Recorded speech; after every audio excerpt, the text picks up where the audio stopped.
All right, well, this week I'm back home where it's not 20 degrees where I'm recording. Hope everybody had a good Thanksgiving. I think it's been Thanksgiving since I've last recorded a video.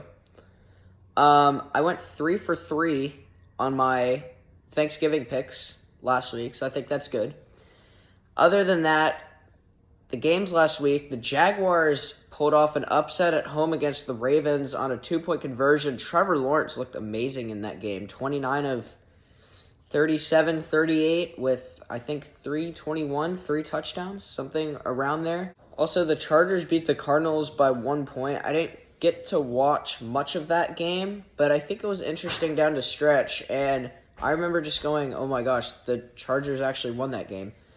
And then Raiders, Seahawks, obviously Josh Jacobs, maybe the game of the year by any player, capped it off with an 86-yard touchdown at the end, and you could make the case that he was not averaging that many yards per carry without the 2 touchdowns, but that's the reason running backs average good yards per carry is because they have the long gains.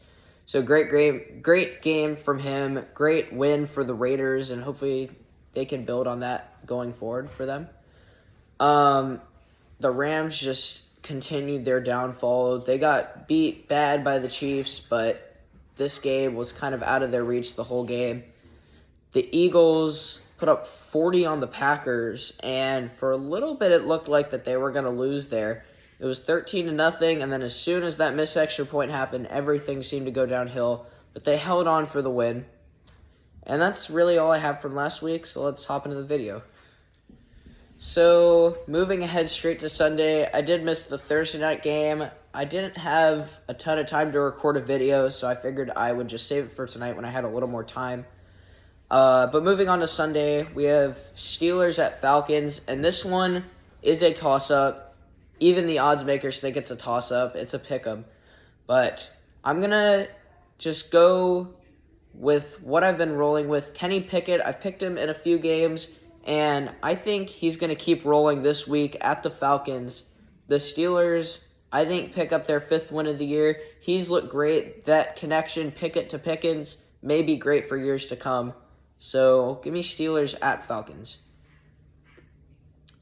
Next game is Packers-Bears, and one thing that will always be certain in football is Aaron Rodgers, no matter the receivers, no matter the O-line, no matter the age, owns the Bears, and that's going to keep going this week. Obviously, they're 4-8. They're not having a great season, but they're going to get it done against the Bears. That's Aaron Rodgers' job, is to beat the Bears twice a year. If he doesn't do anything else, he'll beat the Bears twice a year. That's for certain. Next game is the teams that were at least the 2 worst teams in the league last year. And they're both 4-7 this year. But it seems like the Jaguars are much better. They have a few wins. They have a few close losses. So give me the Jaguars here at the Lions. The Lions are favored, so I guess you could call this an upset. But Trevor Lawrence looked amazing last week. The gutsy call to go for 2. I like that from Doug Peterson or just their offense. So give me Jags at Lions, and Trevor Lawrence has another good game. Next game is Jets at Vikings, and this is going to be a fun one because Mike White showed again last week that he could possibly win this job from Zach Wilson. I know last year when Wilson was either hurt or possibly benched, he went off against the Bengals. He got them the win there. And while I think Mike White goes off again, I think Minnesota showed that game against Dallas was a complete fluke.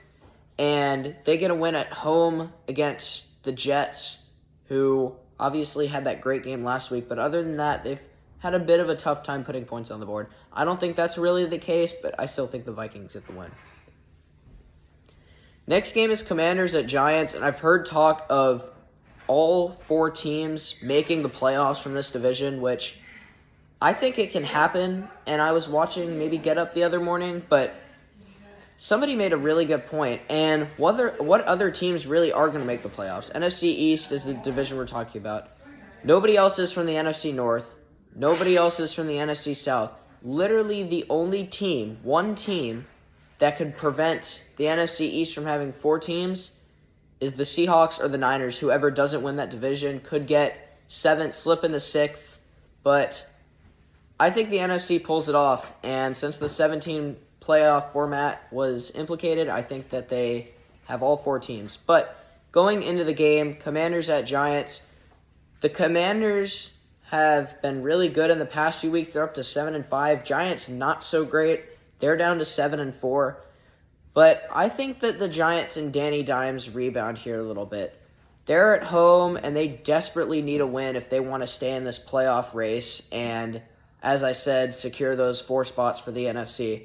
So Brian Dable continues his wizardry. Give me Giants at home.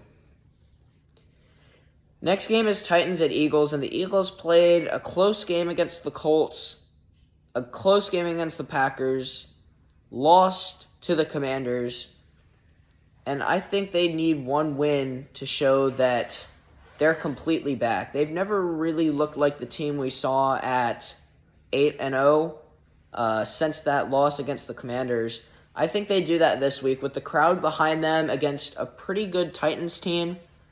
I think they have the ability to shut down Derrick Henry, shut down Ryan Tannehill, and get a win against the Titans.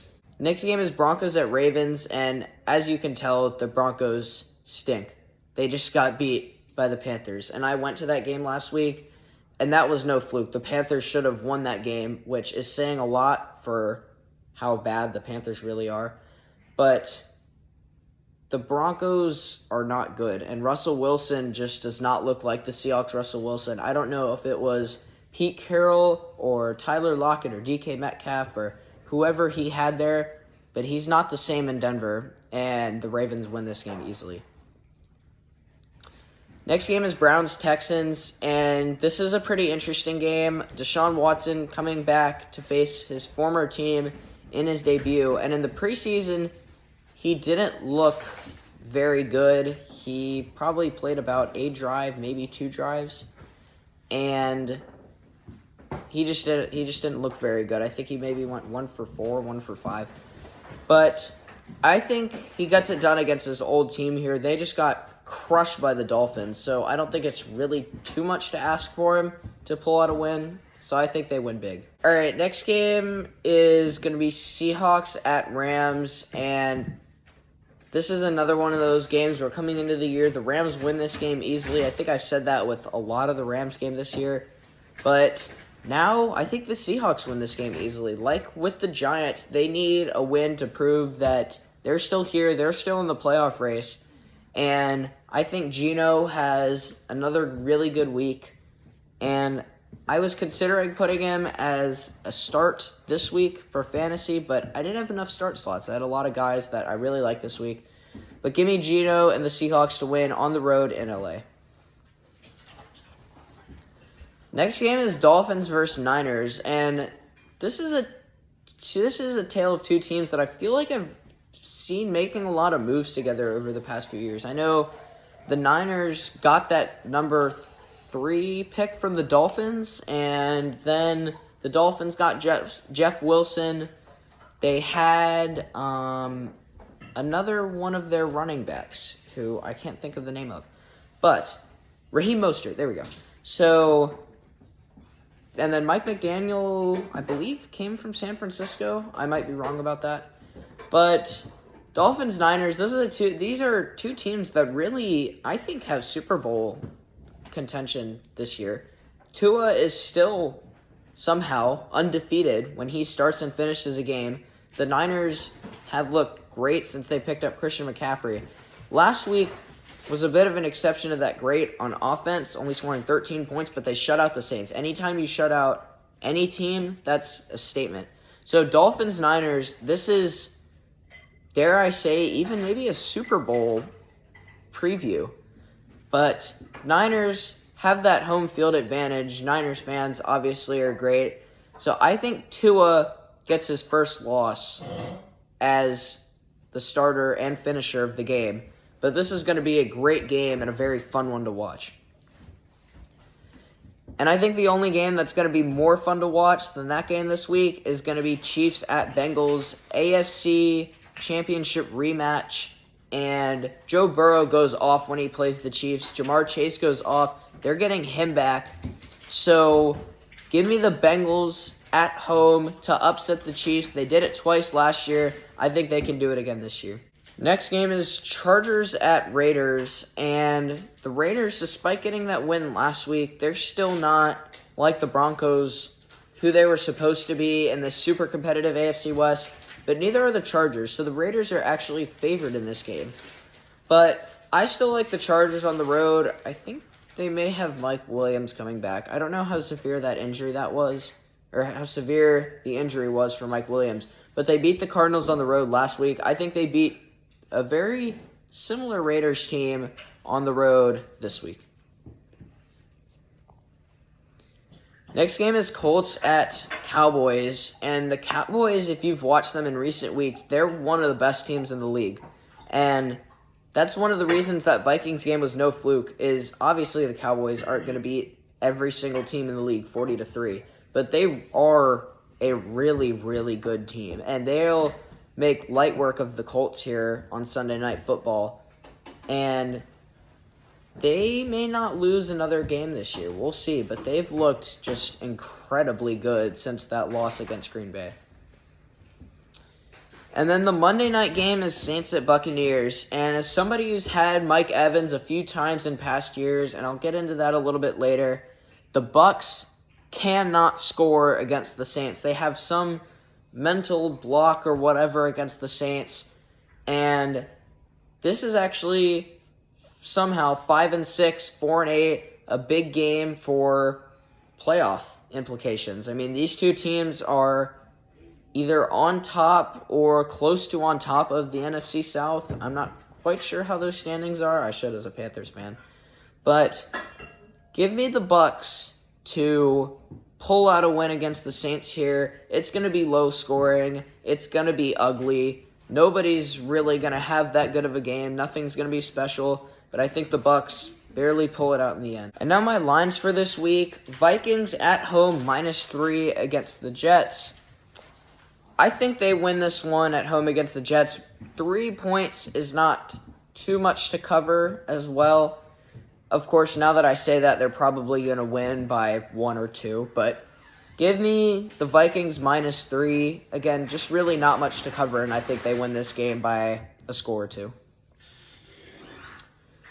Next line is going to be Cleveland -7, and I might just start picking against the Texans until they prove me wrong or just give me an absolutely terrible line. But -7 for a Cleveland team who's getting Deshaun Watson back. They're probably pretty motivated to win and maybe make one last little playoff push if they can.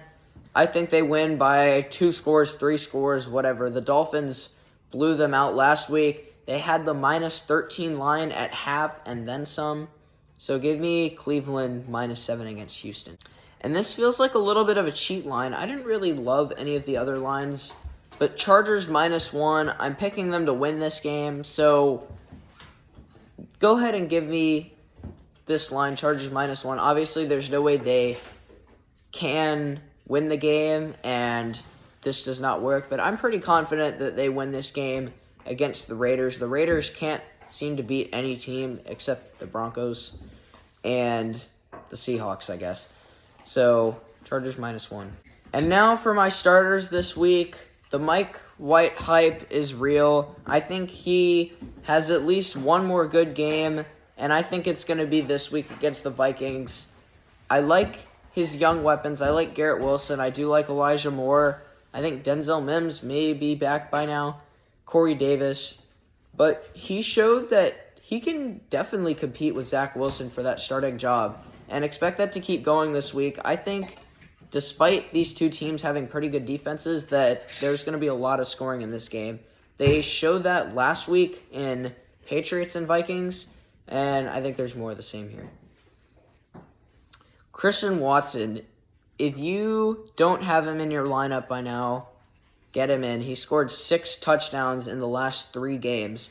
Anybody who's going to score me 2 touchdowns a game has got to be in my lineup. Doesn't matter the targets. And even though the touchdowns to targets or receptions ratio may look a little bit fluky, he's just that good of an end zone guy. He gets open down the field, And I expect Aaron Rodgers to find him against the Bears that he owns year in, year out. And now another quarterback that I like, and I'm realizing I'm hopping on the Kenny Pickett train a little bit. Maybe even too much for how much he's shown us. But here's one guy that I definitely expect to be a great player. Maybe not for fantasy, but I think he's going to be a great fantasy player this week. George Pickens has made some spectacular plays this year, and I think that's going to finally translate to the stat sheet against a pretty favorable matchup against the Falcons.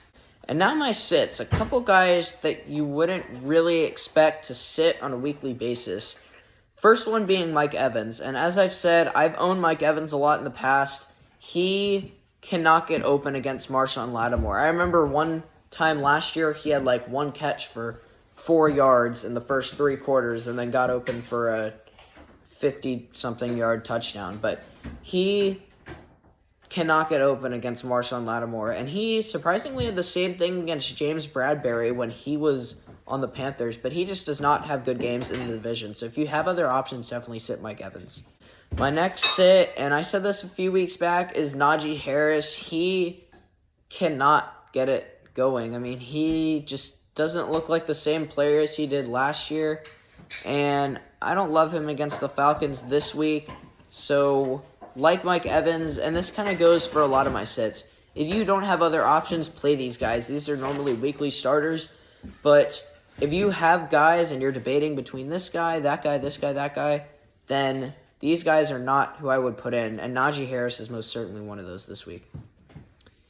And another one is Dameon Pierce, who against the Dolphins last week had 5 carries. Count that on one hand.